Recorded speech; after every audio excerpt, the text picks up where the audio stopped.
একদম from the very beginning till the last day of judgment প্রত্যেকটা কথা লাউহে মাহফুজে লেখা আছে। এমনকি আপনার কার সাথে বিয়ে হবে সেটাও, কয়টা বাচ্চা কাচ্চা হবে সেটাও। তাই এত অস্থির হওয়ার দরকার নাই, রিজিকে যা আছে আসবে ইনশাল্লাহ। লেখা যদি হয়ে থাকে আসবে না, আসবে ইনশাল্লাহ, সবর।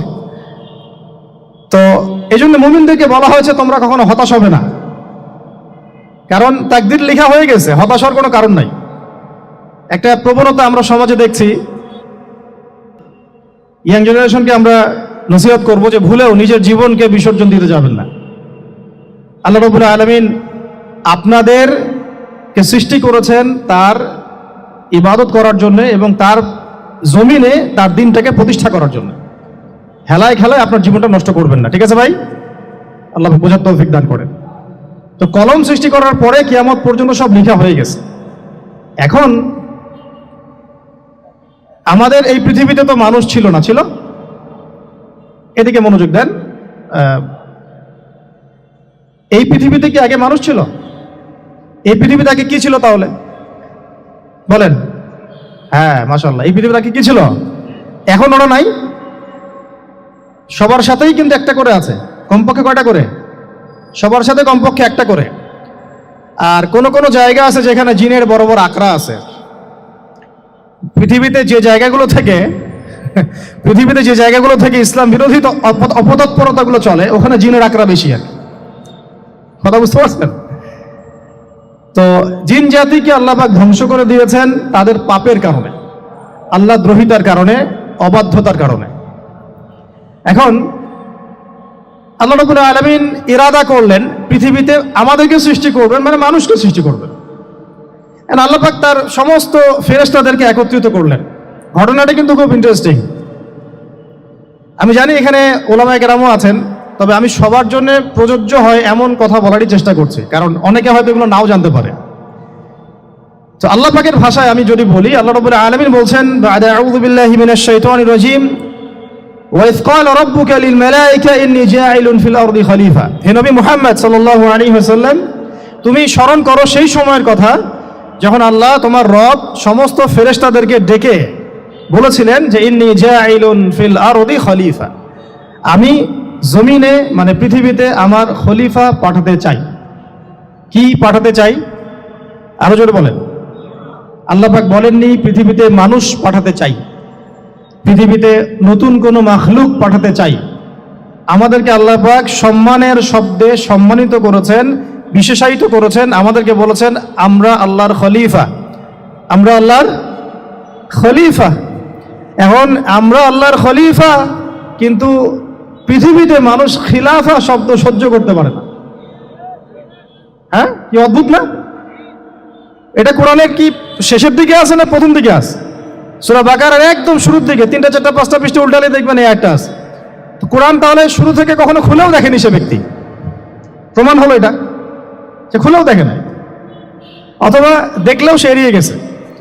আল্লাহ পাক আমাদেরকে বললেন যে পৃথিবীতে আমি আমার খলিফা পাঠাতে চাই। তাহলে আদম আলাইহিস সালামকে আল্লাহ পাক মুহাব্বতের শব্দে, সম্মানের শব্দে বিশেষায়িত করলেন, কি বলে? সুবহানাল্লাহ, সুবহানাল্লাহ। আর খলিফা কাকে বলে এটা আমি আপনাদেরকে বোঝাচ্ছি একটা দোয়া থেকে। এই যে গাড়িতে করে আমরা বাসা থেকে আসলাম বা যখন কোনো সফরে যাই, আমরা একটা দোয়া পড়ি, সুবহানাল্লাযী সাখখারা লানা হাযা ওয়া মা কুন্না লাহু মুকরিনিন ওয়া ইন্না ইলা রাব্বিনা লামুনকালিবুন। এতটুকু তো পড়ি নাকি? বা এগুলো পড়তে হবে? বইমেলায় এসেছি শুধু লেকচার শোনার জন্য না, ছবি তোলার জন্য না।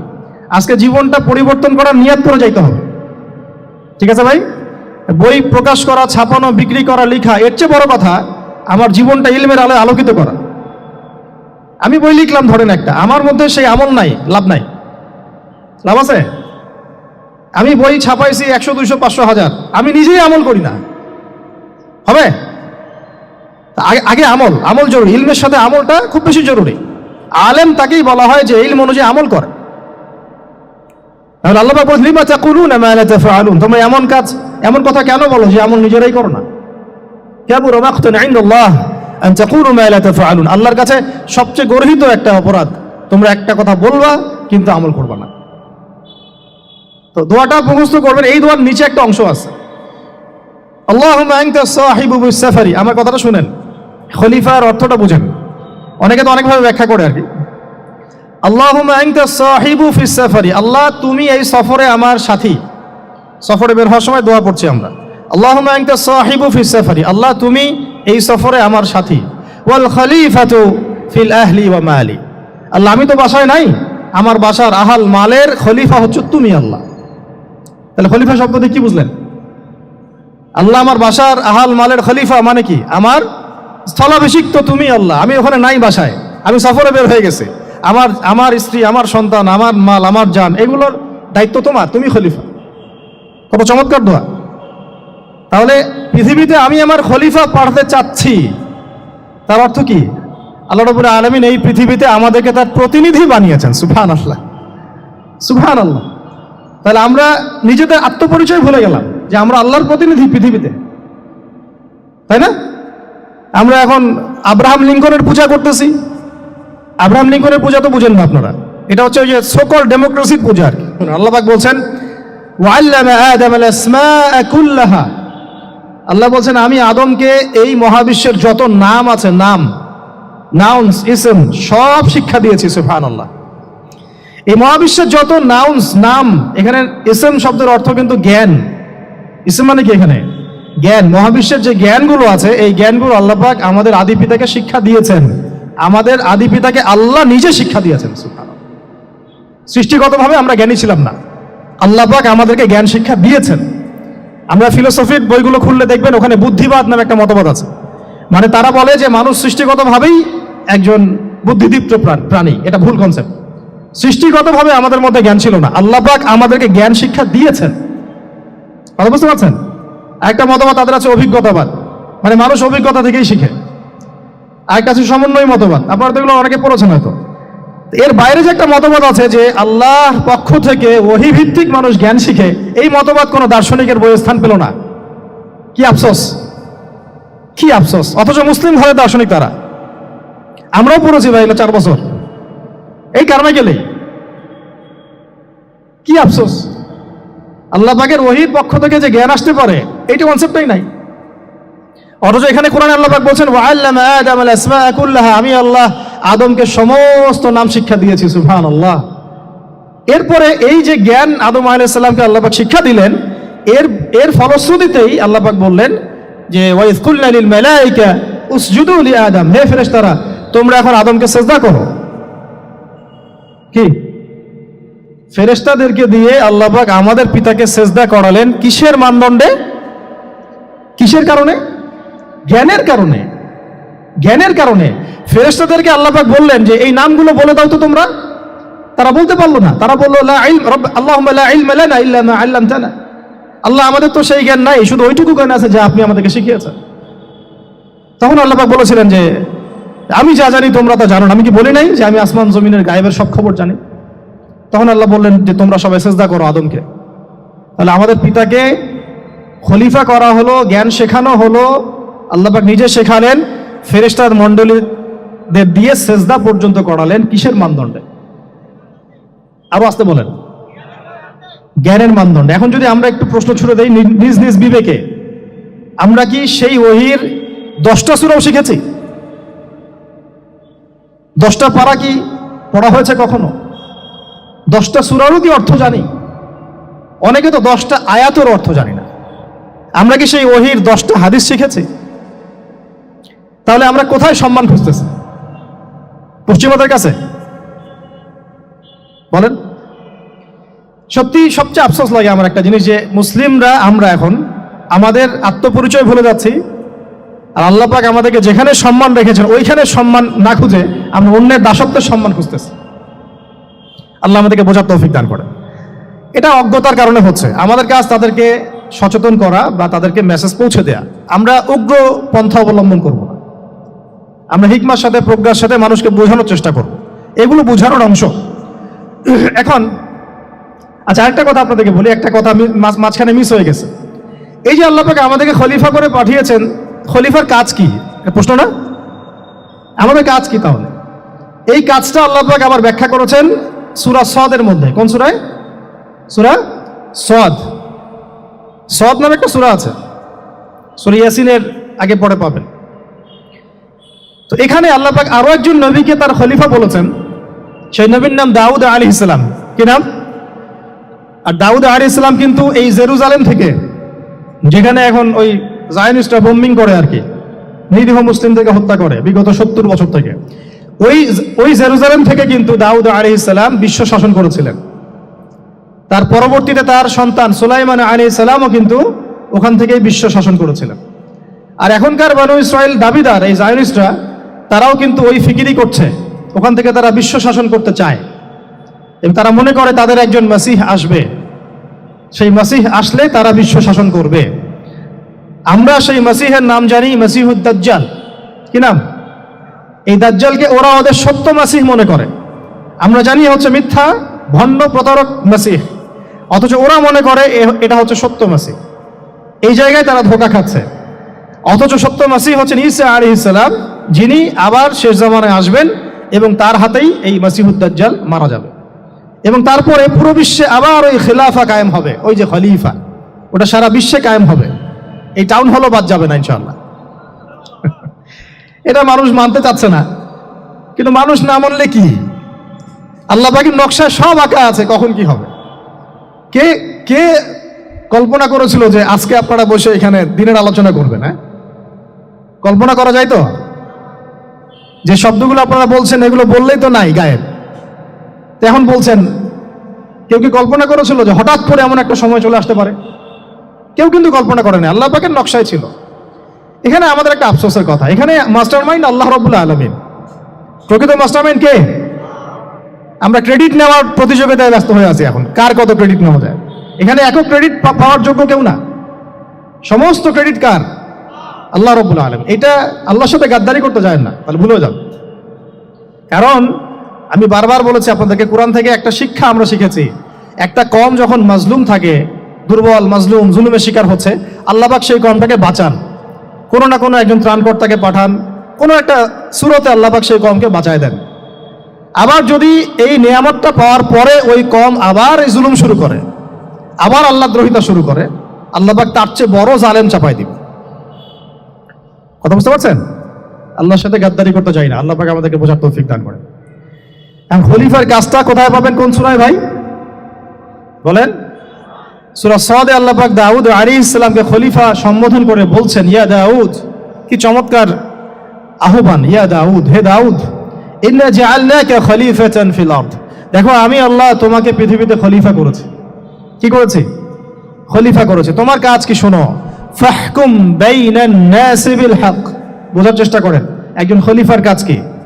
খলিফা মানে আল্লাহর প্রতিনিধি, জমিনে যে দায়িত্বশীল, অন্য মানুষের উপরে যে দায়িত্বশীল, তার কাজ ফাহকুম বাইনান নাসি বিল হক, মানুষের মাঝে ন্যায় বিচার প্রতিষ্ঠা করবে, এটা তোমার কাজ। তাহলে এখন যারা আমরা এই জায়গায় আছি বা ভবিষ্যতে আসব, আরো কাল আগাতে থাকবে, সময় আগাতে থাকবে, নতুন নতুন নেতৃত্ব আসবে, সবার ফাংশন একটাই, ফাহকুম বাইনান নাসি বিল হক। আমাদের কাজ হবে মানুষের মাঝখানে কি করা, ন্যায় বিচার, বিচার ফয়সালার ক্ষেত্রে ইনসাফ করা, ন্যায় বিচার করা। তো ন্যায় বিচার তো এখন জাদুঘরে আছে নাকি? হ্যাঁ, কোন কোন ক্ষেত্রে আমরা চাই না যে ন্যায় বিচার জাদুঘরে যাক, আমরা চাই আবারও ন্যায় এবং সাম্যের সমাজ প্রতিষ্ঠা হোক। ইনশাআল্লাহ এরপর থেকে আমরা কোনো অন্যায় সহ্য করব না। ইনশাআল্লাহ এরপর থেকে আমরা কোনো জল্লাদতন্ত্র কায়েম করতে দিব না। আমাদের যা আছে তাই নিয়ে প্রতিবাদ হবে ইনশাআল্লাহ। কারণ এখনকার প্রজন্ম প্রতিবাদের ভাষা বুঝে। এখন যদি আপনারা আবার সেই প্রাচীন জুলুমের তন্ত্রে মন্ত্রে ফিরে যান, তাহলে আল্লাহর গজব চলে আসবে, বড় গজব। তো খলিফার কাজ কি ভাই? কি কাজ বললাম বলেন? মানুষের মাঝখানে ন্যায় বিচার প্রতিষ্ঠা করা। আচ্ছা, আরো আছে, আরো আছে, আয়াত শেষ হয় নাই। আল্লাহ পাক বলছেন, ওয়ালা তাত্তাবিউল হাওয়া, ন্যায় বিচার করতে গিয়ে নিজের দাসত্ব মানে প্রবৃত্তির অনুসরণ করো না। ন্যায় বিচার করতে গিয়ে নিজের প্রবৃত্তির অনুসরণ করো না, মন গড়া বিধানের অনুসরণ করো না। আমার মামা, আমার চাচা, আমার খালু পার করে দিও না। প্রবৃত্তির অনুসরণ মানে কি? মন যাচাই তাই করো না। ন্যায় বিচার করতে গিয়ে আল্লাহ পাকের বিধান মেনে চলো। কারণ সূরা মাইদাতে আল্লাহ পাক বলেছেন আয়াত নাম্বার 44, 45, 47-এ, ওয়া মান লাম ইয়াহকুম বিমা আনজালাল্লাহ ফাউলাইকা হুমুল কাফিরুন। যারা আল্লাহ পাকের হুকুম অনুযায়ী বিচার ফয়সালা করে না, তারা কাফির। 45-এ গিয়ে আল্লাহ বলছেন ওয়ামান লাম ইয়াহকুম বিমা আনজালাল্লাহ ফাউলাইকা হুমুল ফাসিকুন, যারা আল্লাহ পাকের বিধান অনুযায়ী বিচার ফয়সালা করে না এরা ফাসিক, পাপাচারী। 47 নম্বর আয়াতে গিয়ে আবার বলছেন ওয়ামান লাম ইয়াহকুম বিমা আনজালাল্লাহ ফাউলাইকা হুমুজ জালিমুন, যারা আল্লাহর হুকুম বিধান অনুযায়ী বিচার ফয়সালা করে না এরা জালেম। তো কাফেরও বলেছেন আল্লাহ, ফাসিকও বলেছেন, জালেমও বলেছেন। তাহলে বিচার ফয়সালা করার ক্ষেত্রে আল্লাহ পাকের বিধানকে সর্বোচ্চ অগ্রাধিকার দিতে হবে, নিজের প্রবৃত্তির অনুসরণ করা যাবে না। যদি করে তাহলে কি হবে? ইউদিল্লাকা আন সাবিলিল্লাহ, তাহলে এটা তোমাকে আল্লাহর রাস্তা থেকে সরায় নিয়ে যাবে। এর ফলে কি হবে জেনে রেখো, ইন্নাল্লাযীনা ইউদিল্লুনা আন সাবিলিল্লাহ লাহুম আযাবুন শাদীদ বিমা নাসু ইয়াউমাল হিসাব। এটা পরের আয়াত। নিশ্চয়ই যারা আল্লাহ পাকের সরল পথ থেকে বিচ্যুত হয়ে গেছে তাদের জন্য কাল কিয়ামতের মাঠে আছে আযাবুন শাদীদ। আযাবুন শাদীদ মানে কঠিন কঠিন যন্ত্রণাদায়ক শাস্তি, এই কারণে যে তারা কিয়ামতের দিনটাকে ভুলে গিয়েছে। শাদীদ এর অর্থটা কি এটা বোঝার জন্য আপনাকে সূরা হাদীদ পড়তে হবে। কোন সূরা? আসলে কোরআনের আয়াতগুলো হচ্ছে আকাশের তারার মতো। তারা দেখবেন আকাশের, তারা দেখাও সুন্নত। ইসলাম তো রসকসহীন ধর্ম না রে ভাই, সবকিছুই আছে এখানে। আসলে আমরা জানি না বলে আমরা মনে করি যে এখানে কোনো বিনোদনই নাই, তাই না? এই গান বাজনা না করলে কি হয়, মন শান্তি হয়, এরকম একটা ভাব। যদি আপনি কোরআনের ভিতর ঢুকে যান আপনার হৃদয়ে এমন নূর আসবে, এমন তৃপ্তি আসবে যে ওগুলো আপনার শুনতে ইচ্ছা করবে না, আপনি কান বন্ধ করে ফেলবেন, নিজেই বলতেই হবে না। এখন কিছু নতুন ইসলামিস্ট আসছে, তারা এগুলোকে ইসলামের অন্তর্ভুক্ত বলে মনে করার দাবি করতেছে, যে এগুলো তো নিষেধ নাই, এগুলো তো নিষেধ করা হয় নাই। কতটুকু জানেন ইসলাম সম্পর্কে আপনি? না জেনে কেন কথা বলেন? নবী সাল্লাল্লাহু আলাইহি ওয়াসাল্লাম রাস্তা দিয়ে হাঁটছেন, ওই সময় তো অনেক পূজা অর্চনা ইত্যাদি হতো মক্কায়। তো এখানে ঢাক ঢোলের শব্দ আসছে, নবী সাল্লাল্লাহু আলাইহি ওয়াসাল্লাম নিজের 2 আঙ্গুল কানের মধ্যে ঢুকিয়ে দিলেন, দিয়ে পাশে একজন সাহাবী তাকে জিজ্ঞাসা করছেন হাঁটতে হাঁটতে হাঁটতে হাঁটতে, তুমি কি এখন আওয়াজ শুনতে পাচ্ছ? সাহাবী বলেন, না ইয়া রাসূলুল্লাহ, এখন আওয়াজ শুনতে পাচ্ছি না। তখন তিনি কান বের করলেন। এটা নবীর সুন্নত। আর আমরা নবীর সুন্নতকে উল্টাই দিছি কিভাবে দেখেন, আমাদের কানেই এখন ইয়ারফোন। উনি যেটা শুনে কান বন্ধ করতেন ওইটা আমরা কানে ঢুকা রাখছি একেবারে। আল্লাহ আমাদেরকে বোঝার তৌফিক দান করেন। দেখেন আমরা তো সবাই পাপী। আমার মনে হয় না আমরা কেউ নবী সাল্লাল্লাহু আলাইহি ওয়াসাল্লামের সুপারিশ ছাড়া পার পাবো, এমনটা মনে হয় না আমাদের। সবাই পাপী, আপনি আমি আমরা সবাই। তো যে নবীর সুপারিশ আমরা প্রত্যাশা করছি, সেই নবীর সুন্নতকে যদি এইভাবে অবজ্ঞা করতে থাকি তাহলে কি সুপারিশ পাবো ভাই? কি মনে হয় আপনাদের? অ্যাটলিস্ট সুন্নতকে তো সম্মান করতে হবে নাকি? আল্লাহ বোঝার তৌফিক দান করেন, আমিন। তাহলে যেটা বলছিলাম যে আল্লাহ পাকের বিধান অনুযায়ী বিচার ফয়সালা করতে হবে, এটা খলিফার কাজ। ন্যায় বিচার করতে হবে মানুষের মাঝখানে, এবং নিজের প্রবৃত্তির অনুসরণ করা যাবে না, তাহলে আল্লাহর পথ থেকে দূরে সরাই দিবে। এখানেই বললাম শাদীদ বুঝতে গেলে আপনাকে কোন সূরা পড়তে হবে? সূরা হাদীদ। আকাশের তারার কথা কেন বললাম? যে আকাশের তারাগুলো যদি মেলাতে পারেন দেখবেন বিভিন্ন শেপ তৈরি হয়। প্রত্যেকটা তারার অবস্থানের গাণিতিক একটা ব্যাখ্যা আছে। যারা অ্যাস্ট্রোনমি নিয়ে পড়াশোনা করেন তারা জানেন, এগুলা সবাই জানবেন না। প্রত্যেকটা তারাকে আল্লাহ পাক এত সূক্ষ্মভাবে স্থাপন করেছেন যে যদি একটু সামান্য একটু ডানে বামে এগুলো সরে যায়, মহাবিশ্বের এই স্থিতিশীলতা নষ্ট হয়ে যাবে। এবং এটার কসমও আল্লাহ পাক কোরআনে করেছেন সূরা ওয়াকিয়ার মধ্যে। কোন সূরা? সূরা ওয়াকিয়াতে আল্লাহ পাক বলেছেন ফালা উকসিমু বিমাওয়াকিইন নুজুম, আমি তারার অবস্থান স্থলের স্থিতির কসম করে বলছি। আল্লাহ পাক এর কসম করেছেন, কত গুরুত্বপূর্ণ জিনিস। ঠিক আছে, তো পরেরগুলো বললাম না। সূরা হাদীদ কেন পড়বেন? সূরা হাদীদ আল্লাহ পাক বলেছেন যে ওয়ানজালনাল হাদীদা ফীহি বাসুন শাদীদ। এই যে শাদীদ বুঝাতে গিয়ে হাদীদে আসছে।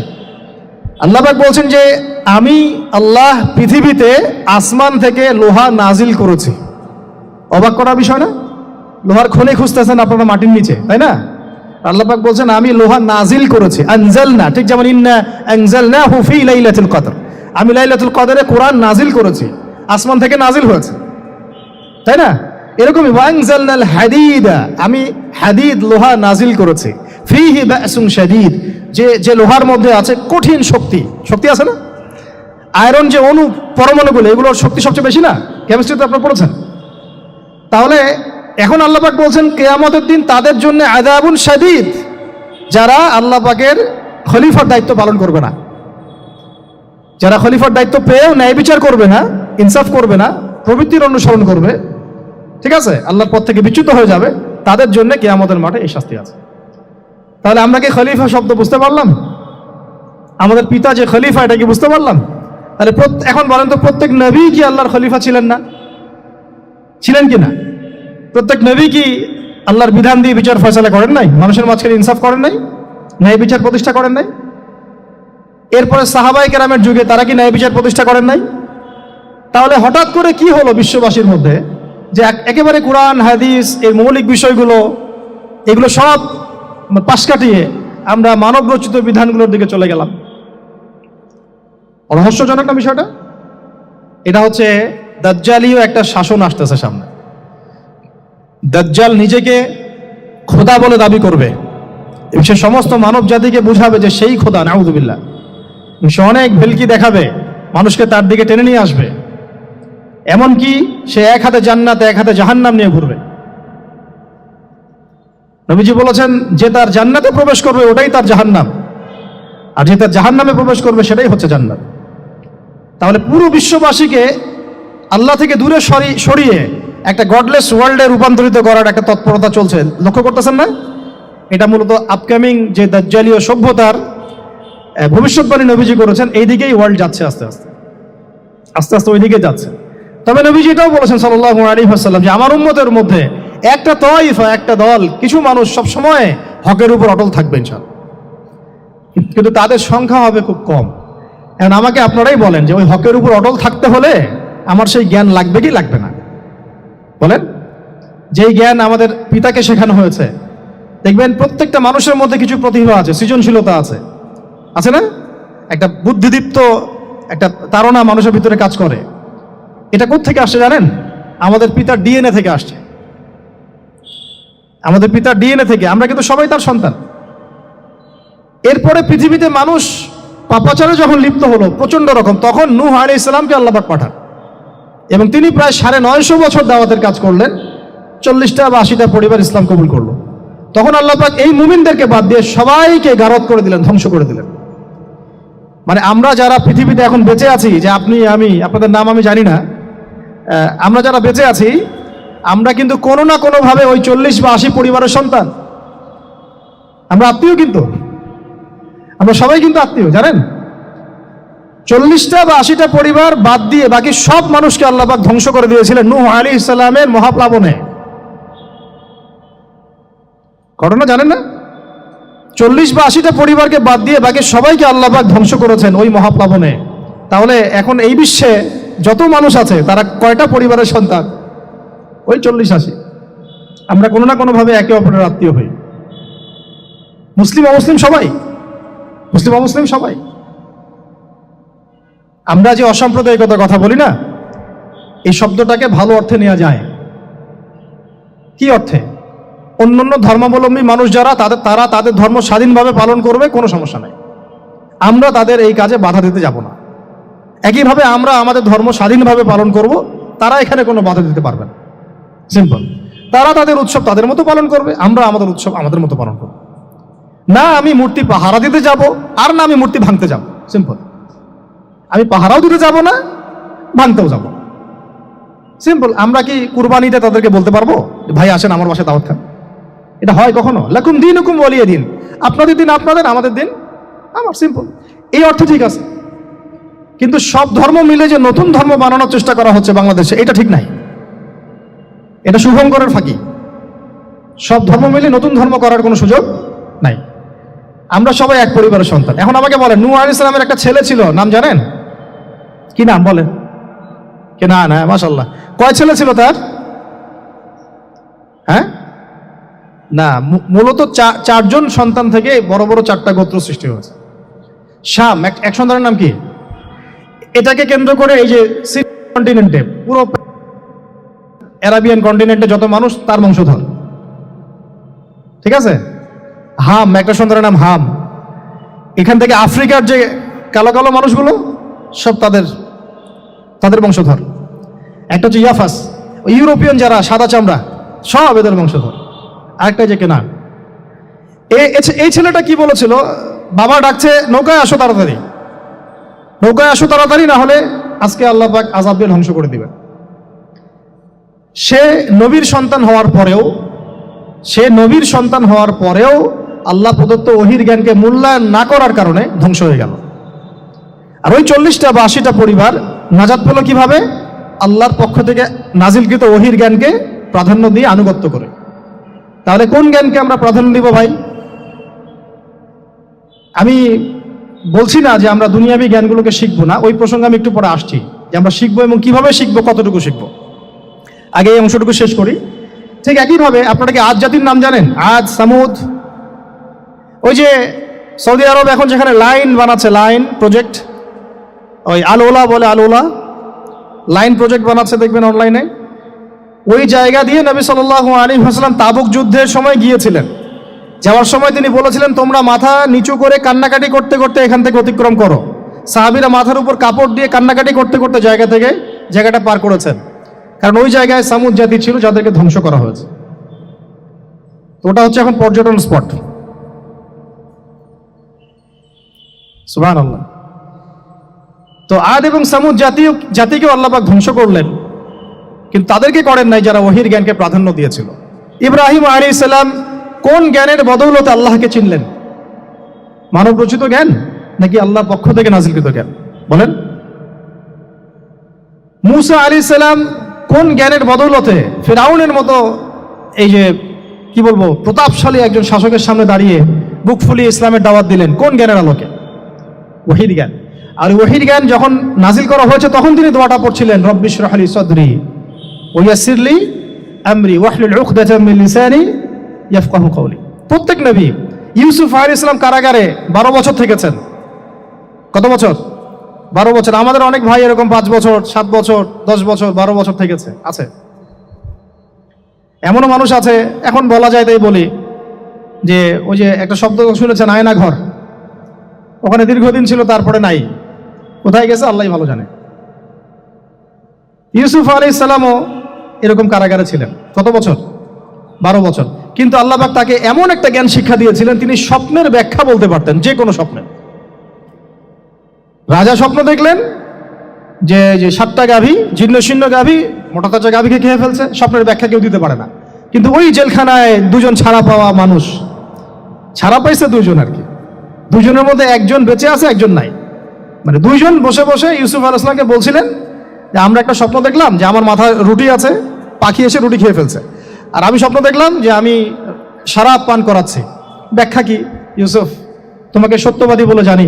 ইউসুফ আলাইহিস সালাম বললেন, তোমার মাথায় রুটি যেটা খেয়ে নিচ্ছে তার মানে তোমাকে শুলদণ্ড দেওয়া হবে, আর তুমি যে পানি পান করাচ্ছ তার মানে তুমি নাজাত পাবে, ছাড়া পাবে। হলেও তাই।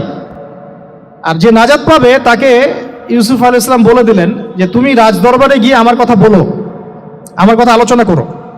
তো সে ভুলে গিয়েছিল। পরে যখন এই স্বপ্নটা দেখলো বাদশা, তখন বাদশা সবাইকে ডাকলো, ডেকে বললো যে এই গাভীর স্বপ্নের ব্যাখ্যা কি? তখন এই ব্যক্তির মনে পড়ছে, আর ইউসুফ তো ব্যাখ্যা দিতে পারে। সে গিয়ে ইউসুফ আলাইহিস সালামকে ডেকে নিয়ে আসতেছে যে এই রাজা স্বপ্ন দেখছে, ব্যাখ্যা কি? স্বপ্ন কিন্তু আপনার কাছে শুনে একটা স্বাভাবিক মনে হচ্ছে, আরে গাভীর আবার স্বপ্নের কি ব্যাখ্যা? তখন ইউসুফ আলাইহিস সালাম ব্যাখ্যা দিলেন যে 7 বছর ফসল ফলবে আপনাদের এলাকায়, তারপরে 7 বছর হবে দুর্ভিক্ষের সময়। কিসের সাথে কিসের ব্যাখ্যা? এই জ্ঞান কে শিখালেন তাকে? এই ইন্টারপ্রিটেশনের জ্ঞান কে শিখালেন? তাহলে জ্ঞানের মূল উৎস কে? আমার কথা বলার উদ্দেশ্য কি বুঝতে পারছেন? যত জ্ঞান তার মূল উৎস কে? স্বপ্ন একটা জ্ঞান, যদি সেটা সত্য হয়। আর জেনে রাখবেন, কিয়ামতের আগে আগে মুমিনদের স্বপ্ন বেশি বেশি সত্য হবে। ঠিক আছে? মূসা আলাইহিস সালামকেও সেই আল্লাহই জ্ঞান শিক্ষা দিলেন। ঈসা আলাইহিস সালাম এই কুষ্ঠরোগীর গায়ে হাত বুলালে ভালো হয়ে যায়। হ্যাঁ, অন্ধ ব্যক্তির মানে চোখে হাত বুলালে ভালো হয়ে যায়। এমনকি মৃত ব্যক্তিকে তিনি বলছেন কুম বিইজনিল্লাহ, আল্লাহর হুকুমে দাঁড়িয়ে যাও, দাঁড়িয়ে গেল। এই জ্ঞান কে দিয়েছেন তাকে? দাউদ এবং সুলাইমান আলাইহিস সালাম এই যে পশু পাখির ভাষা বোঝেন, সুলাইমান আলাইহিস সালাম পিঁপড়ার ভাষাও বুঝেন। আপনাদের সায়েন্স কি পিঁপড়ার ভাষা বুঝে? হ্যাঁ, আমরা তখন সায়েন্সকে সবকিছুর মানদণ্ড মনে করি, তাই না? সায়েন্স যদি বলে হ্যাঁ তাহলে হ্যাঁ, না বললে না। মানে এমন একটা ভাব, দেখেন সায়েন্সকে আমরা ইলাহ বানাইছি, ইলাহ, উপাস্য। সায়েন্স যদি বলে যে পৃথিবী থেকে অমুক অমুক কোটি কোটি আলোকবর্ষ দূরে একটা গ্রহের সন্ধান পাওয়া গেছে, নাম দিল ধরেন যে আলফা এক্স ওয়াই জেড কিছু একটা, ওখানে হুরপড়ি আছে, হ্যাঁ ওখানে দুধের সাগর আছে, মধুর সাগর আছে, তো মানুষ তখন বিশ্বাস করা শুরু করবে, হ্যাঁ হ্যাঁ তাই তো থাকতেই পারে। নাসা বলেছে না হয়ে পারে, নাসা মন্তব্য করেছে না হয়ে পারে। ওরকম যদি বলে অনেক দূরে একটা আগুনের একটা বিশাল ইয়া পাওয়া গেছে, গ্রহ পাওয়া গেছে, ওখানে আযাব দেওয়া হয়, শাস্তি দেওয়া হয়, ওখানে অন্য মাখলুক আছে, ওদের ভাষায় এলিয়েন আর কি, মানুষ বিশ্বাস করে। কিন্তু আল্লাহ পাক কোরআনে বলছেন যে সুলাইমান আলাইহিস সালাম পিঁপড়ার ভাষাও বুঝতেন, ওই কথা বিশ্বাস করতে চাচ্ছে না। সুলাইমান আলাইহিস সালাম বাতাসে ফ্লাই করতে পারতেন, এটা বুঝতে পারতেছে না, বিশ্বাস করে না। তাহলে ওই প্রযুক্তি না থাকলে এয়ারক্রাফট কিভাবে আবিষ্কার করলেন? যে প্রযুক্তিগুলো পৃথিবীতে চলে গেছে ইতিমধ্যে, ওগুলো ভবিষ্যতেও আসতে পারে। যেমন একটা প্রযুক্তির কথা বলি, সুলাইমান আলাইহিস সালাম বসে আছেন, একজনকে বললেন না সাবার রানী বিলকিসের সিংহাসন কে নিয়ে আসতে পারবে? একজন বলল যে আপনি উঠে দাঁড়াইতে যতক্ষণ সময় লাগে এর মধ্যে নিয়ে আসবো। আরেকজন বললেন যে না, আপনি চোখের পলক ফেলতে যতক্ষণ লাগে এর মধ্যে দেখবেন সিংহাসন সামনে। সুবহানাল্লাহ, কি প্রযুক্তি! বলেন এই প্রযুক্তির সামনে কি বিশ্ববাসী যেতে পেরেছে? দেখেন সুলাইমান আলাইহিস সালামের বাতাসে ফ্লাই করাটা কিন্তু এখন পৃথিবীতে খুব কমন হয়ে গেছে, আমরা সবাই ফ্লাই করতেছি বাতাসে, তাই না? যদি আপকামিং কোনো সময় আপনি দেখেন যে এইরকম চোখের পলকেই একটা বস্তু আরেকটা জায়গা থেকে এক জায়গায় চলে আসতেছে, আমি অবাক হব না ইনশাআল্লাহ। কারণ কোরআনে অতীতে এই ঘটনার দলিল আছে। বুঝতে পারতেছি না? এক কথায় সমস্ত জ্ঞানের মূল উৎসকে। এরপরে আসেন, অত আর লম্বা করছি না, আমাদের নবী মুহাম্মদ সাল্লাল্লাহু আলাইহি ওয়াসাল্লাম আসেন। আমরা তো তার উম্মত। 23 বছরে, একটু মনোযোগ দেন, এটা আলোচনার লাস্ট পার্ট, ঠিক আছে? 23 বছরে তিনি পুরো জাহেলিয়াতকে পরিবর্তন করে দিয়েছেন। কত বছরে? 23 বছর। আপনারা কি জানেন যে আইয়ামে জাহিলিয়াতে আসলে কি কি সমস্যা ছিল? কেন ওই যুগটাকে আমরা জাহিলিয়াত বলি? বেসিক্যালি 5-6টা সমস্যা ছিল। কয়টা?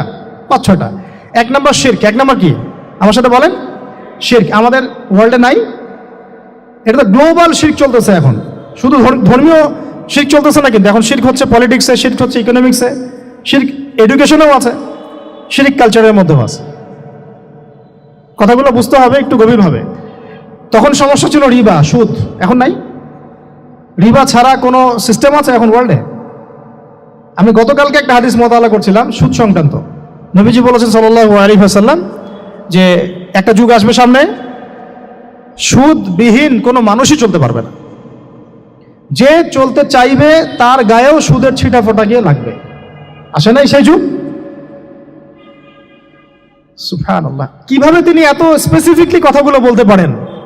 নিশ্চয়ই তিনি এমন একজন সত্তার কাছ থেকে জ্ঞান পেয়েছেন যিনি সব জানেন, অতীত বর্তমান ভবিষ্যৎ, তাই না? এমনকি নবীজি বলেছেন ইমামুল মাহদির সময় যে 10 জন ঘোড়সাওয়ার বের হবে এবং তারা গিয়ে খোঁজ নিতে যাবে যে দাজ্জাল বের হয়েছে কিনা, নবীজি বলছেন আমি সেই 10 জনের নামও জানি, তাদের বাবার নামও জানি। সুবহানাল্লাহ, সুবহানাল্লাহ। কিয়ামতের মাঠে আলী রাদিয়াল্লাহু আনহু, আবু বকর রাদিয়াল্লাহু আনহু, ওমর, ওসমান রাদিয়াল্লাহু আনহুম আজমাইন, তাদের হিসাবটা কেমন হবে ওইটাও নবী সাল্লাল্লাহু আলাইহি ওয়াসাল্লাম আগেই বলে দিয়েছেন। সবচেয়ে দ্রুত হিসাব হবে এই উম্মতের আলী ইবনে আবি তালিব রাদিয়াল্লাহু আনহু। যাবেন, বেরোবেন, শেষ। কি মানুষ, তার জীবনীটা পড়ে দেখবেন। আমি শেষের দিকে বলে দিব আপনাদেরকে আজকে, এবং এটা রেকর্ডেড থাকবে, ইনশাআল্লাহ অনলাইনে দিয়ে দিব, যে আপনারা কোন কোন সাবজেক্টের বই কিনবেন। বইমেলা তো শুধু মানে আসলেন একটা র্যান্ডমলি বই কিনলেন এমন না, টপিক ধরে ধরে সাবজেক্ট ওয়াইজ বই কিনতে হবে, ঠিক আছে ভাই? বই কেনার পিছনে টাকা পয়সা খরচ যদি না করেন, মানে দিনের জন্য অর্থ ব্যয় করার মানসিকতা না থাকে, এলেম পাওয়া যাবে। অনেক মুহাদ্দিস নিজের গায়ের জামা খুলে দিয়ে পর্যন্ত বই নিয়ে বাসায় গিয়েছে, জানেন? তাদের সমস্ত সম্পত্তি বিক্রি করে দিয়েছেন বই কেনার জন্য। আজকে সকালে আমাদের এক ভাই মোজাকারা করছিলেন যে আমারই এক ওস্তাদ, বাংলাদেশের অনেক বরেণ্য একজন আলেমে দিন, প্রবীণ আলেমে দিন, তার কথা আলোচনা হচ্ছিল যে তিনি কিতাব পড়তে পড়তে পড়তে হঠাৎ একটা কিতাব তিনি খুঁজে পাচ্ছেন না। তো ছাত্রদেরকে পাঠালেন যে খুঁজে নিয়ে আসো তো, কোথায় আছে, কেউ খুঁজে পায় না। তিনি নাকি ওযু করে এসে নামাজ 2 রাকাত নামাজ পড়ে বাচ্চার মতো হাউমাউ করে কান্নাকাটি শুরু করলেন যে আল্লাহ আমার সেই কিতাব কোথায় গেল, আমার কিতাবটা এনে দাও। তলাবুল ইলম কাকে বলে দেখেন, ইলমের তালেব, ইলমের ছাত্র কাকে বলে? এই যে ইলমের ছাত্র, আমরা কি ছাত্র হইতে পারছি? একটা বইয়ের দাম যদি দেখি 100 টাকা, বাস আমাদের গায়ে লাগে। 100 টাকা দিয়ে তো আপনার গার্লফ্রেন্ডকে নিয়ে বসতে গায়ে লাগে না, বসলে তো 500 টাকা চলে যায়। জিনা থেকে বাঁচতে না পারলে কলবে আল্লাহ নূর আসবে না। আল্লাহ পাক আমাদের কথাগুলো বোঝার তৌফিক দান করেন, আমিন। জিনা, আবার বলছি, জিনা থেকে বাঁচতে হবে, অন্যথায় কলবে নূর আসবে না। আল্লাহ পাক আমাদেরকে বোঝার তৌফিক দান করেন, আমিন। কোথায় ছিলাম ভাই বলেন? 1 নাম্বার কি ছিল? শিরক। 2 নাম্বার রিবা, সুদ। ওইটা বলতে গিয়ে হাদিসটা কথা বলেছিলাম। এই সুদটা কি এখন বেশি না কম? এখন সুদ মানুষ খাচ্ছে, যুক্তিও দিচ্ছে যে এই যুগে এখন সুদ না খাইলে কি চলে। একদিন একটা মসজিদে বয়ান করছিলাম, তো মসজিদে বয়ানের মাঝখানে একজন দাঁড়ায় গেল, দাঁড়ায় আমাকে বলছে যে ওস্তাদ হুজুর, বুঝলাম আপনার সব কথা ঠিক আছে, এখন আমার 1 লাখ টাকা ধার লাগবে, আমি কোত্থেকে নিব? বলেন আসলে উত্তর দিবেন কি? হ্যাঁ, সুদের ক্ষতিকর বিষয়গুলো যেমন বলতে হবে, সুদবিহীন ব্যাংকিং সিস্টেম এবং অর্থনৈতিক ব্যবস্থাও তো চালু করতে হবে। সেটা কি? সেটা হচ্ছে যাকাত। সেটা কি? যাকাত, সাদাকা এবং কর্জে হাসানা। এগুলো তো চালু করছি না আমরা শুধু কথা বলছি তাত্ত্বিক যে সুদ হারাম। আমিও তো অনেক জায়গায় বলছি, কারণ বলতে হচ্ছে, না আপনার জানাতে তো হবে। সুদের পাপের সবচেয়ে নিম্ন শাখা হচ্ছে মায়ের সাথে জিনা করা, সর্বোচ্চ শাখা হচ্ছে আল্লাহ এবং তার রাসূলের সাথে যুদ্ধ করা। একটা হাদিস বুখারীতে এরকম আসছে, বুখারীতে কি তিরমিজিতে, আমি রেফারেন্সটা ভুলে যাচ্ছি, তবে হাদিসটা সহিহ। নবী সাল্লাল্লাহু আলাইহি ওয়াসাল্লাম বলেছেন, যে ব্যক্তি 1 দিরহাম সুদ খায় সে যেন 36 বার জিনা করল। আর আপনারা তো জানেন, এটা আমার বলার দরকার নাই। 4 শ্রেণীর মানুষকে নবীজি অভিশাপ দিয়েছেন, যে নিজে খায়, তারপরে যে সুদ দেয়, যে লিখে রাখে, যে সাক্ষী থাকে। তা আমি বলতে যাচ্ছি, আইয়ামে জাহিলিয়াতে এই সুদটা ছিল, আমাদের এই বর্তমান ওয়ার্ল্ড অ্যাফেয়ার্সে নাই। বাংলাদেশ একটা কান্ট্রি হিসেবে চিন্তা করবেন না, আপনি গ্লোবালি চিন্তা করবেন, কারণ এখন একটা দেশ স্বতন্ত্রভাবে চলতে পারে না। ওয়ার্ল্ড ব্যাংকের সাথে আপনাকে ডিল করতে হবে, IMF এর সাথে। আমি যদি প্রেসিডেন্ট হই তা আমাকে করতে হবে, আপনি হলে আপনাকে করতে হবে। তো কথা বলে তো শুধু কথা বলে লাভ নাই, আপনার বিকল্পটা কি? আসলে বিকল্প ব্যবস্থাটা কি? এটা তো মূল কথা। ইকোনমিক্স নিয়ে কতগুলো কিতাব আছে এখানে, ইসলামিক ইকোনমিক্স নিয়ে আমরা কতগুলো কিতাব ছাপাইছি, বর্তমান ওয়ার্ল্ড অ্যাফেয়ার্স নিয়ে আমরা কতগুলো কিতাব ছাপাইছি। নবী সাল্লাল্লাহু আলাইহি ওয়াসাল্লাম বলেছেন, শেষ জামানা সবচাইতে আমার উম্মতের উপর ভয়াবহ ফিতনা হচ্ছে, কি নাম বলেন? এখন আপনি আমাকে মাদ্রাসার পুরো সিলেবাসে কন্টেন্ট ফ্যাকাল্টি দেখেন, আছে কয়টা কিতাব আছে? সবচেয়ে ভয়াবহ ফিতনা নবীর মুখে, নিজের মুখে বলা, সবচেয়ে ভয়াবহ। এর চেয়ে ভয়াবহ কোনো ফিতনা আসে নাই, আসবেও না। তো এখন আপনি আমাকে বলেন যে এই ফিতনা সংক্রান্ত কতগুলো কিতাব আপনার কাছে আছে বাসায়, বলেন। তাহলে গ্যাপস আছে না আমাদের মধ্যে? গ্যাপস ফিল আপ করতে হবে। কথাগুলো বলার উদ্দেশ্য হচ্ছে গ্যাপসটা ফিল আপ করা। তো এই রিবার সমস্যাটা এখনো আছে। আল্লাহ পাক আমাদেরকে রিবা মুক্ত জিন্দেগি দান করেন, আমিন। এবং আমি রিকোয়েস্ট করব বিনয়ের সাথে যে আমাদের ঊর্ধ্বতন কর্তৃপক্ষ যারা আছেন, শুধু একটা কাজ করেন না, একটা কাজ 1টা বছর করেই দেখেন না কি হয়। প্রত্যেকটা মুসলিম, অমুসলিমদের কথা বলছে না, যেহেতু এটা খিলাফা স্টেট না, সেহেতু অমুসলিমরা এখানে জিজিয়া দিবে না। খিলাফা স্টেটে অমুসলিমরা জিজিয়া দেয়, এটা তো খিলাফা স্টেট না, এটা তো ডেমোক্রেটিক স্টেট এবং সেকুলার স্টেট। শুধু মুসলিমদের কাছ থেকে যাদের নিসাব পরিমাণ সম্পদ হয়েছে জাকাত দেয়ার, সবার কাছ থেকে রাষ্ট্রীয়ভাবে বাধ্যতামূলক জাকাত নেন, দেখেন না অর্থনীতি সচল হয় না। 1টা বছর নিয়ে দেখেন না কি হয়। কেউ এই উদ্যোগ গ্রহণ করতে পারতেছে না। কেন হচ্ছে না আমরা বুঝতে পারতেছি না। কর্জে হাসানার এনজিও চালু করা যায়। আমরা অনেক সংগঠন করছি, সোশ্যাল, অরাজনৈতিক ইত্যাদি রাজনৈতিক। আমরা ইকোনমিক এনজিও খুব একটা করতে পারছি না। কিন্তু এই জায়গাগুলো দখল করে ফেলছে, দেখেন কারা কারা, নাম বলতে চাচ্ছি না। এবং যারা দখল করছে তারা কিন্তু এখন রাষ্ট্রের অনেক বড় বড় জায়গায় হস্তক্ষেপ করতেছে। ইভেন ট্রান্সজেন্ডারের মধ্যে ইস্যু কিন্তু তারা ঢুকাই দিচ্ছে ভিতরে, ঢুকায় নাই? উত্তরবঙ্গ জুড়ে, পুরো উত্তরবঙ্গে ঘুরে আসেন, দেখেন কাদের তৎপরতা বেশি। নীলফামারীতে সফর করে দেখলাম যে ওখানে একটা গ্রামের মধ্যে 24টা এনজিও কাজ করতেছে, সুদী সব। তারপরে মানুষ তামাক চাষ করে খাচ্ছে, একটা দল দাবি করতেছে নবী সাল্লাল্লাহু আলাইহি ওয়াসাল্লাম ছাড়াও আরও নাকি নবী আসতে পারে, নাউযুবিল্লাহ, এবং ওই যে মির্জা গোলাম আহমেদও তাদের অন্তর্ভুক্ত। মানুষ ওই দলের নাম লেখাচ্ছে চাকরির জন্য, ব্যবসা করতেছে তারা দেশের মধ্যে। তাহলে ভাই শুধুমাত্র তাত্ত্বিক কথাবার্তা না, আমাদের সংগ্রামটা কিন্তু বহুমুখী। শুধু ইলম অর্জন তো একটা বেসিক জিনিস, এই বেসিকটাই এখনো হচ্ছে না আমাদের। ইলম অর্জনটা বেসিক জিনিস, এটাই হচ্ছে না। এরপরে আপনার অর্থনীতি সমৃদ্ধ করা, সংস্কার করা, সমাজ সংস্কার করা, রাজনৈতিক অঙ্গনগুলোর মধ্যে যে অরাজকতা, এগুলোকে সংস্কার করা, কত কাজ আমাদের। কিন্তু আমরা কিন্তু একটা জায়গাতেও স্থির নাই। ইভেন একটা মাসালাতেও আমরা এক জায়গায় আসতে পারতেছি না, ঐক্যবদ্ধ হতে পারতেছি না। আমরা খুবই ব্যাকডেটেড চিন্তা করতেছি এই জায়গাতে।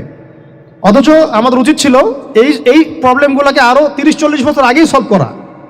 তাহলে এখন হয়তো আপনি ভালো কিছু পেতেন। আমাকে একটা প্রতিষ্ঠান দেখান যেখানে নুরানি থেকে নিয়ে, মানে নুরানি থেকে দাওরা বা ক্লাস নার্সারি থেকে মাস্টার্স, এরকম সিলসিলায় ইসলামিক শিক্ষা এবং জেনারেল শিক্ষাকে একত্রিত করে একটা সিলেবাস মেনটেন করে পড়ানো হচ্ছে। আমাকে কয়েকটা প্রতিষ্ঠানের নাম বলেন, আমি ওখানে আমার মেয়েকে ভর্তি করাবো। আমাকে দেন, রেডিমেড দেন, আমার ছেলেকে ভর্তি করাবো। আমরা ফিকির করতেছি না। এটা হওয়া উচিত ছিল বিগত 30 বছর আগেই। আমি আপনাদেরকে বলি যে প্রকাশনা সংস্থার ভাইরা আছেন অনেকে এখানে। ধরেন আমাদের রংপুরের কোনো ভাই আপনাদেরকে পুরো 1 বিঘা জমি দিল, বা ধরেন 5 বিঘা জমি দিয়ে দিল, ঠিক আছে? আর আমরা সবাই মিলে দেশবাসীর কাছ থেকে টাকা কালেক্ট করে একটা কনস্ট্রাকশন দাঁড় করে প্রতিষ্ঠান দাঁড় করালাম, একেবারে অনার্স, মানে নুরানি থেকে নিয়ে, মানে প্লে গ্রুপ থেকে নিয়ে মাস্টার্স, এরকম ফ্যাকাল্টি আর কি করলাম। এখন ভাই আপনারা যারা বই প্রকাশ করতেছেন, আমাকে কি আপনারা বই দিতে পারবেন? প্রত্যেকটা ক্লাসে আমি কোন কোন বই পড়াবো পারবেন? আমাকে কি সিলেবাস দিতে পারবেন? কথা বলেন। প্লে গ্রুপে কোন কোন বই পড়াবো আমাকে দেন, নার্সারিতে দেন, STD 1-এ দেন, 2-তে দেন, 3-তে দেন, 5-এ দেন, এভাবে আপনি আমাকে ক্লাস 10 পর্যন্ত দেন। তারপরে কি আপনি আমাকে অনার্স, মাস্টার্স, এই ফ্যাকাল্টিগুলো আলাদা আলাদা, এগুলো কি ইউনিভার্সিটি আদলে আপনি কি আমাকে সাজা দিতে পারবেন? আমরা জায়গা দিব, টাকা দিব, প্রতিষ্ঠান করে দিব। প্রকাশনা সংস্থা থেকে কি আমরা এতটুকু পেতে পারি? এবং এমন আলেমের প্রোডাক্ট, যে আলেমরা সারা ওয়ার্ল্ডকে ডিল করতে পারে, মানে ইন্টারন্যাশনাল স্কলার। এখান থেকে যাবে ইউকেতে গিয়ে দাওয়াতি কাজ করে আসবে, অস্ট্রেলিয়ায় গিয়ে দাওয়াতি কাজ করে আসবে, মালয়েশিয়ায় গিয়ে দাওয়াতি কাজ করে আসবে, আন্তর্জাতিক মানের আলেম। আমরা কি জেনারেল শিক্ষিত ব্যাকগ্রাউন্ড থেকে তৈরি করতে পারবো? পারছি কি? আর আপনারা আমাকে বলেন তো ভাই, যে কত % মানুষ জেনারেল শিক্ষিত আর কত % মানুষ মাদ্রাসা শিক্ষিত? কাদের পরিসংখ্যানটা বেশি? তারা কি, তাদের কোনো অবদান রাখার কোনো সুযোগ নাই? এখন যদি এই ক্লাসিক্যাল পড়াশোনা না হয়, ইলমের এই গভীরতায় না যায়, এবং বড় বড় ওলামায়ে কেরামদের সোহবতে তারা না আসে, তাহলে কিভাবে তারা বিশুদ্ধ ইসলাম শিখবে আর প্রচার করবে আর প্রতিষ্ঠা করবে? তো প্রশ্ন কিছু করে গেলাম। আজকে প্রশ্নগুলো রেখে যাচ্ছে এই কারণে যে এগুলো নিয়ে আপনারা ভাববেন, যে আপনারা আমাকে একটা ইসলামিক ইউনিভার্সিটি করার মতো বইপত্র আমাকে বানায় দেন না। দায়িত্ব নেন কেউ, আপনারা সবাই মিলে দায়িত্ব নেন। এখানে একটা স্কুল আছে আমাদের ছোট্ট, তোহাজিন নুরাইন ইসলামিক স্কুল। এই স্কুল আমরা করেছি প্লে, নার্সারি, কেজি 1, 2, 3, 4, 5 এতটুকু, ট্রাইলিঙ্গুয়াল, মানে Bangla medium, English version, medium না, ইংলিশ ভার্সন আর অ্যারাবিক। এই সিলেবাসটুকু করতে, এই 8টা ক্লাসের সিলেবাস করতে আমাকে 7 দিন 8 দিন একেবারে বাংলা বাজার ঘাটাঘাটি করে, আমরা আগে তো ইংলিশ মিডিয়ামে পড়াশোনা করতাম, ওই অক্সফোর্ডের বই ঘাটাঘাটি করো, ব্রিটিশ কাউন্সিলের বই ঘাটাঘাটি করো, তারপরে ওদের ম্যাথামেটিক্স, ওদের সায়েন্স, আবার এই মাদ্রাসার অ্যারাবিক, আবার এই সরকারি কারিকুলামের বই, এগুলো ঘাটতে ঘাটতে ঘাটতে একটা সিলেবাস আমরা দাঁড় করাতে পারছি। মাত্র 5টা ক্লাস পড়তে পারবে। এরপরে এটা করতে গিয়ে যে দেখলাম যে আসলে এগুলোর যে এত ঘাটতি আছে বাজারে, রেডিমেড কোনো প্রোডাক্ট এগুলোর নাই। ঘুরে ফিরে কি সেই আমরা একই জিনিসই চর্চা করতে থাকবো, নাকি আমরা একটু বহির্বিশ্বে যেভাবে দিন প্রচার হচ্ছে এই মান দিতে পারি? এটা আমাদের উচিত না করার কাজটা?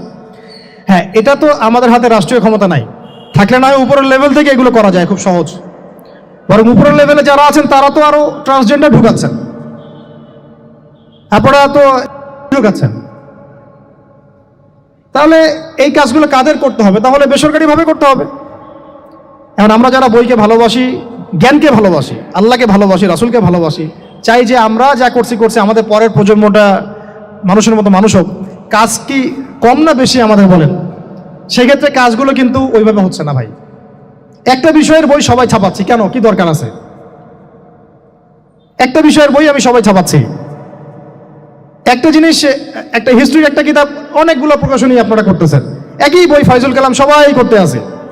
একটা বই তাসাউফ আত্মশুদ্ধি অনেক প্রকাশনী করতেছে, কপি করতেছে। ভাই আমাদের কি কাজ কি দুনিয়ার স্বার্থ উদ্ধার করা, না আমার দিনের কোনো খেদমত? আমার কথায় মাইন্ড করবেন না, আমি মাইন্ড করার মতো কথা বলছি না। আমি বলছি আপনাদেরকে আরো যেন কনস্ট্রাকটিভ হয় কাজগুলা। মানে আপনাদের সাথে আমি বসবো ইনশাল্লাহ আবার আলাদা করে, যে একটা আমাকে পুরো শিক্ষা ফর্মুলা আমাকে দিবেন, মানে প্রত্যেকটা ক্লাসের বই রেডি করে দিবেন, যাতে আমরা প্রতিষ্ঠান বানালেই একদম পুরা কমসে কম ক্লাস 1 থেকে 10 ঢেলে দিতে পারি, আমার পরিশ্রম করতে না হয়। ওখানে বাংলা মিডিয়ামের বই থাকবে, ইংলিশ মিডিয়ামেরও থাকবে, এবং অ্যারাবিক তো থাকবেই। একটা গঠনমূলক সিলেবাস, যেটা পড়লে আমার ছেলে মাশাআল্লাহ হাফেজও হবে, এদিকে মাশাআল্লাহ সে ইংরেজিতেও দক্ষ হবে, সায়েন্সেও দক্ষ হবে। এক পর্যায়ে যখন সে এসএসসি পাস করবে, সে দেখবেন যে যার যার রাস্তা বেছে নিচ্ছে। বেজ আমি তাকে করে দিছি 10 পর্যন্ত, এখন সে ডক্টর হোক আর ইঞ্জিনিয়ার হোক, আর না হয় যদি আল্লাহর খলিফাই হয়, কোনো সমস্যা নেই। সমস্যা আছে? এটা দরকার ছিল ভাই, আরো 30 বছর আগে দরকার ছিল। আমরা যেটা পাই নাই, এটা আমাদের আফসোস। আর এই জেনারেল ব্যাকগ্রাউন্ড থেকে এইরকম জায়গায় উঠে এসে এই যে এইগুলো কথাগুলো বলা বা এই কাজগুলো করা, এগুলো সবাইকে হয়তো আল্লাহ পাক এভাবে কবুল নাও করতে পারে। এর পিছনে অনেক গল্প থাকে, অনেক হিস্ট্রি, অনেক ত্যাগ, অনেক আত্মত্যাগ, এগুলো সবাই হতে পারবে না। কিছু মানুষ বের হয়ে আসছে, ডক্টর জাকির নাইক তো সবাই হতে পারে নাই, পারছে? তো এই জিনিসগুলো আমাদের বুঝতে হবে যে আমভাবে সবাই সবকিছু করতে পারবে না। আমাদের একটা একাডেমিক ফর্মুলা দরকার, যেখানে আমরা পড়বো, আমরা আলেম হয়ে বের হবো। ইনশাআল্লাহ পারা যাবে তো ভাই ইনশাআল্লাহ? আচ্ছা, অনেক গভীরে চলে গেছি, আপনাদেরকে মানে অনেক বেশি বিরক্ত করে ফেলতেছি আর কি। তো কথাগুলো বলার খুব মন চাচ্ছিল, তো বলে ফেললাম।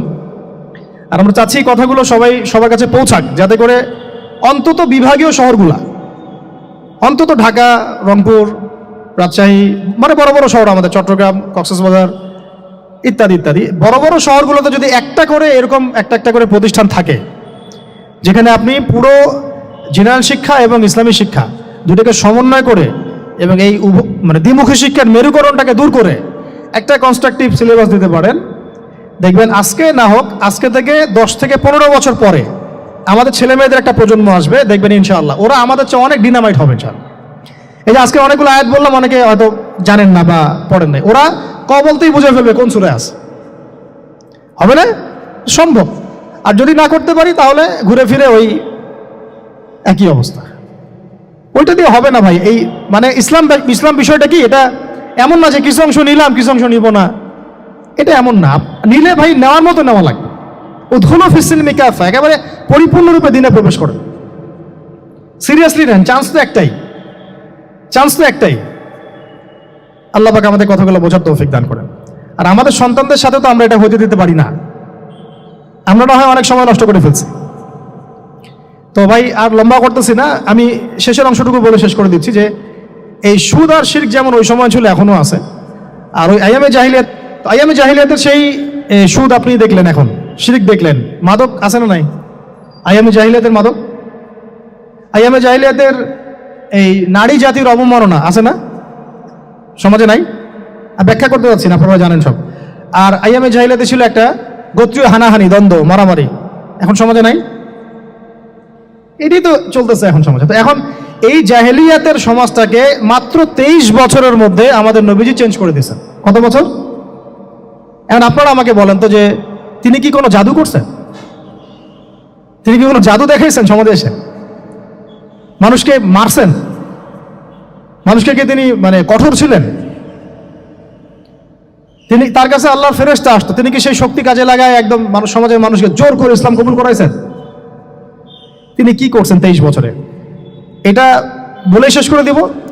তবে তার আগে শুধু এতটুকু বলবো, 23 বছর পরের মক্কাটাকে একটু দেখেন। 23 বছরের পরের মক্কাটাকে একটু দেখেন।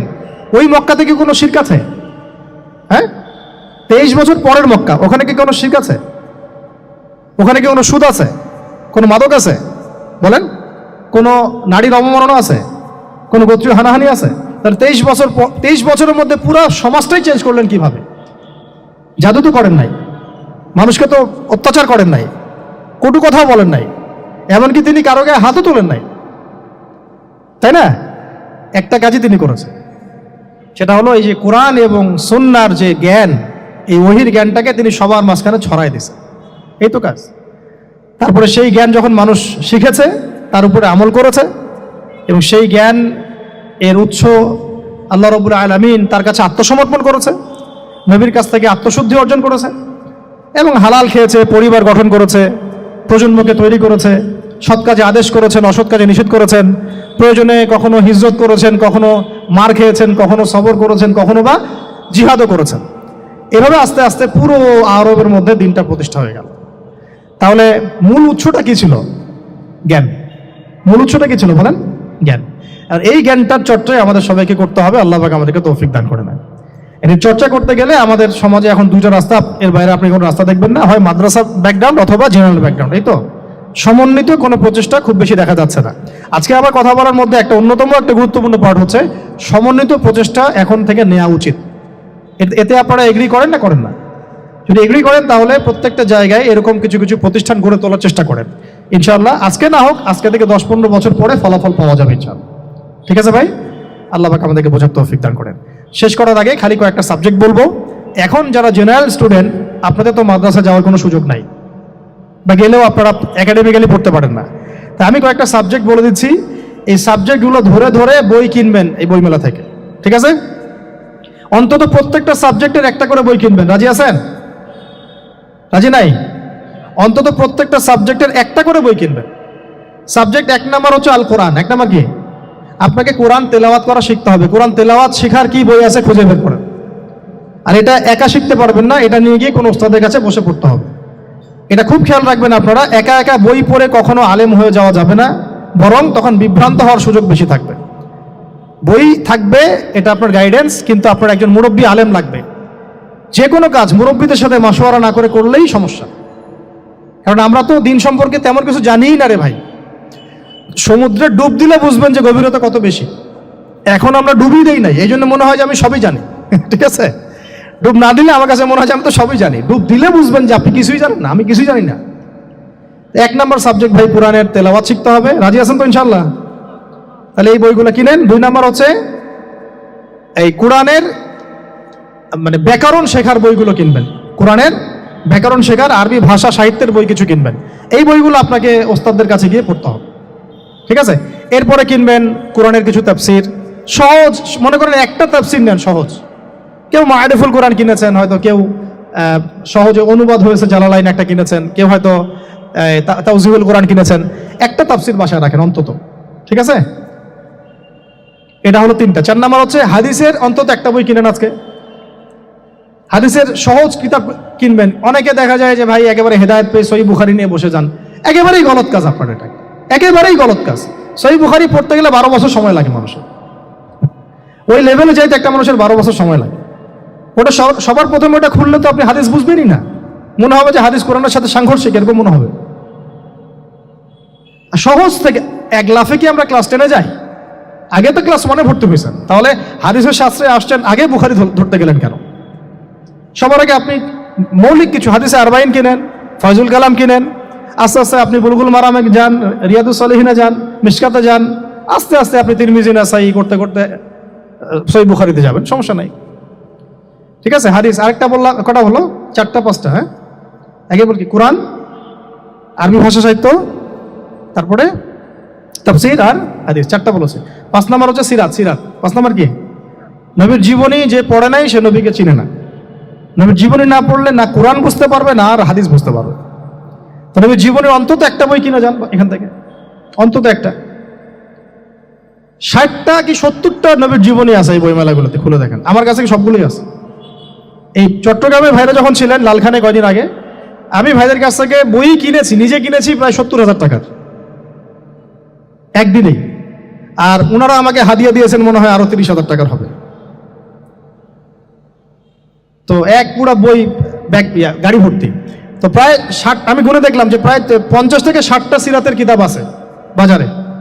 একটা তো কিনেন, অন্তত একটা সিরাতের কিতাব তো অন্তত কিনেন। তারপরে ইসলামের ইতিহাসের বই কিনেন। 6 নম্বর ইসলামের ইতিহাসের বই কিনেন,